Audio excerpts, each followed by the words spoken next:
ఒక్కసారి కొమ్మూరి గోల్డ్ కి కాల్ చేయండి. తాకట్లో ఉన్న మీ బంగారాన్ని విడిపించి మార్కెట్ ప్రైస్ కి వాళ్ళు కొనుక్కుని మిగతా డబ్బులు మీకు ఇచ్చేస్తారు.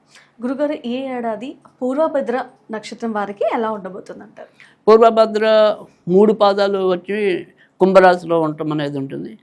4వ పాదం ఒకటి మాత్రం మీనరాశిలో ఉండటం అనేది జరుగుతుంది.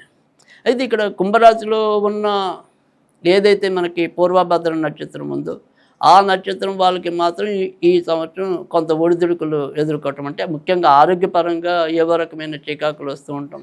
సో కొద్దిగా ఒక నెల బాగుంది అనుకునేప్పటికీ మళ్ళీ రోగం మళ్ళీ మళ్ళీ అదే ముఖం పట్టడం, ఆరోగ్య విషయంలో మాత్రం కొంత ఇబ్బందులు పడే అవకాశాలు ఉన్నాయి.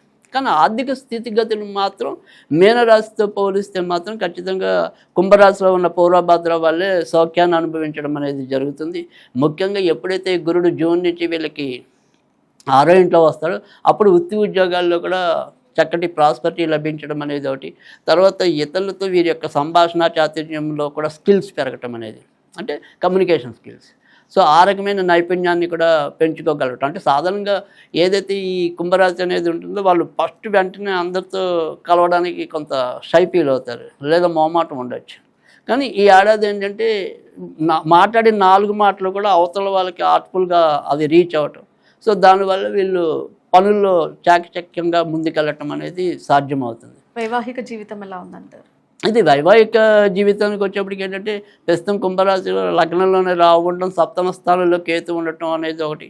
తర్వాత ఈ పూర్వభద్ర నక్షత్రం వాళ్ళకి అందరికీ కూడా ఇప్పుడు ప్రస్తుతం డిసెంబర్ దాకా, అంటే 2026 డిసెంబర్ దాకా భార్యాభర్తల మధ్య అంతంత మాత్రంగానే ఉండటం లేదు. వాళ్ళిద్దరు బాగుందాం అనుకున్నప్పటికీ కూడా ఇలా ఎవరికొకరికి భార్యకి బాగుంది అనుకుంటే భర్తకి బాగుండకపోవడం, దానివల్ల ఇద్దరి మధ్య ఏదో రకమైన సమతుల్యత దెబ్బతింటాం. సో ఆ రకంగా కొంత అసౌకర్యత అనేది ఉండొచ్చు. కనుక పూర్తి స్థాయి ఆనందం లేదు.